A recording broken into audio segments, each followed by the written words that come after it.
Assalamualaikum warahmatullahi wabarakatuh. Di sini saya akan melanjutkan tugas saya yang ke-14 dari teori bahasa dan otomata, yaitu tentang mesin Turing. Nama saya Tamar Ramlani, NPM 1717015134, saya dari kelas B. Lanjut saja, kita akan mengenal lebih dalam tentang mesin Turing.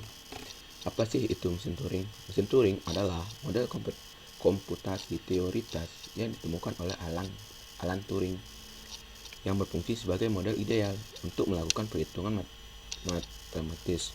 Nah, mesin Turing ini didefinisikan sebagai 7 tupel, di mana tupel itu Q, S, G, S, F, B, dan ada lambang segitiga. Jadi Q ini disebut dengan himpunan hingga step, S disebut juga alfabet input, G kita sebut sebagai simbol pada pita atau meliputi pula blank, S kita sebutkan dengan state awal, B kita simbol sebagai simbol kosong, dan segitiga ini adalah fungsi transisi, F adalah state akhir. Nah, jadi contohnya kita memiliki mesin Turing dengan definisi sebagai berikut, di mana kita akan mencari suatu mesin Turing di mana kita akan menggunakan rumus. Salah satu contohnya dari mesin Turing, salah satu contoh dari mesin Turing. Nah, jadi kita akan mencari di mana Q1 dan Q2. Nah, jadi Q ini yang kita sebut sebagai himpunan hingga state. Jadi state awalnya itu yaitu Q1 dan Q2 dan akan lanjut ke AB. Nah, jadi R ini akan menjadikan sebuah bilangan AB dan BB. Nah, untuk state awalnya yaitu Q1 dan state akhirnya yaitu Q2. Jadi untuk fungsi transisinya yaitu Q1, di mana Q1 ini akan dapat Q2 aja sama dengan Q1, A dan R. Jadi fungsi transisinya akan menjadi di mana Q1 kita mencari transisi buat B-nya yaitu Q1, Q2 dan R. Nah, fungsi transisi yang ketiga yaitu Q1 titik B sama dengan Q2 titik B, B, N. Nah, jadi di input string A, B, B, B, A ini, maka gerakan mesin Turing akan menjadi seperti apa? Nah, di sini adalah gerakan mesin Turing dengan input A, B, B. Nah, jadi gerakan ini dapat dinyatakan bahwa mesin Turing tersebut apabila diumumkan sederhana simbol A dan atau simbol B dengan jumlah 0 atau lebih akan mengantar pada kedudukan final Q2. Dengan kata lain, mesin Turing tersebut dapat mengenali bahasa A atau B. Nah, jadi mesin Turing ini akan bergerak ke B dan selanjutnya akan menetap lagi di, jadi Q1-nya ini adalah A dan bergerak lagi Q1-nya menuju ke B, Q1-nya lagi akan menuju ke B, Q2 akan menuju lagi ke B, dan Q1-nya lagi akan menuju ke A. Jadi mereka akan berbilangan terbalik menuju suatu tujuan yang sudah ditentukan. Nah, jadi finalnya di A. Jadi mesin Turing ini menerima bahasa A per A, di mana dia akan berkonsumsi. Jadi Q0 ini dia akan berputar balik lagi untuk menuju ke Q1.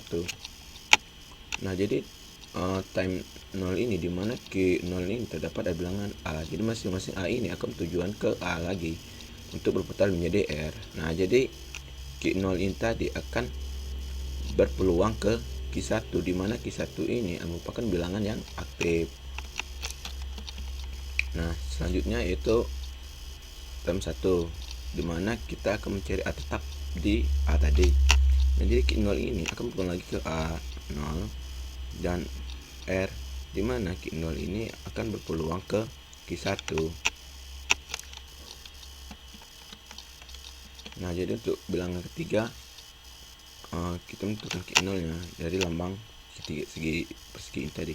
Nah, jadi A ini sama saja dia, namun akan berbeda sedikit tujuannya. Nah, jadi di bawah ini adalah graf dari Polynomial Detector, merupakan sebuah simulasi mesin Turing yang berfungsi untuk mendeteksi kata palindrome yang diinputkan oleh user. Kata atau untai yang dibentuk masih terbatas pada penggunaan huruf A dan B. Jadi contoh yang dibentuk adalah AAB, AA, BB, A. Untuk kata yang tidak termasuk dalam palindrome adalah P, A, BB, AB. Untuk kata yang termasuk dalam palindrome. Pemrograman sederhana jenis mesin Turing ini tidak sesulit yang dibayangkan, di mana sebenarnya pemrogram ini akan membentuk graf transisi state tersendiri dari 5 tupel rangkaian pada setiap baris dengan format seperti ini: state, karakter baru, arah. Karakter dapat digunakan untuk menunjukkan kosong blank, yaitu H, untuk menunjukkan sebagai state berhenti atau halt yang berlaku pada sisi kanan transisi, dan untuk menuju ke arah masing-masing bergerak ke kiri atau ke kanan. Jadi di sini adalah pergerakan mesin mesinnya, di mana dia akan bertujuan langsung ke kiri atau ke kanan, bertujuan untuk menentukan mesin Turingnya. Ini teknik pemrograman mesin Turing ini, yaitu sebagai input dari mesin Turing adalah kata atau untai atau suatu alfabet T. Mesin Turing berhenti dengan keadaan menerima atau menolak untai. Kadang-kadang terjadi pula perulangan atau looping tak terhingga. Jadi tabnya yaitu seperti tab di bawah ini, yaitu menentukan head dan final state control. Nah, jadi gambar referensi mesin Turing. Jadi keterangannya yaitu tab adalah tempat diletakkannya input yang berupa kata untai. Jadi tab ini kita tempatkan suatu inputan yang berupa kata untai. Nah, jadi head ini akan membaca dan menulisi sel pita mesin Turing bergerak ke kiri atau ke kanan. Nah, jadi final state control ini adalah otak dari TM, di mana untuk diimplementasikan dari algoritma pengenalan kalimat.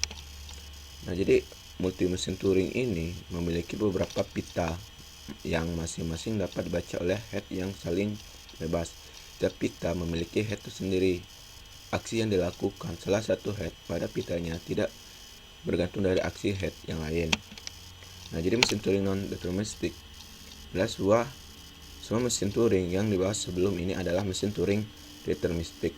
Pada mesin Turing deterministik itu fungsinya transisinya memiliki nilai tunggal, sedangkan pada mesin Turing non-deterministik untuk pasangan status dan simbol tertentu mungkin dijumpai lebih dari satu aksi. Mesin Turing non-deterministik dapat disimulasikan oleh sebuah mesin Turing. Jadi dasar pemikirnya untuk setiap status simbol pita. Nah, jadi untuk mensimulasikan MN, mesin Turing MD menggunakan 3 pita. Pita pertama menyimpan input yang diolah MN, pita kedua digunakan untuk menyimpan rangkaian bilangan 1 sampai dengan K yang dibangkitkan secara teratur. Nah, rangkaian ini akan dihasilkan dengan urutan mulai dari rangkaian terpendek yang terdiri dari satu simbol A atau 2 simbol dan seterusnya. Cukup sekian penjelasan dari saya untuk tugas ke-14 ini.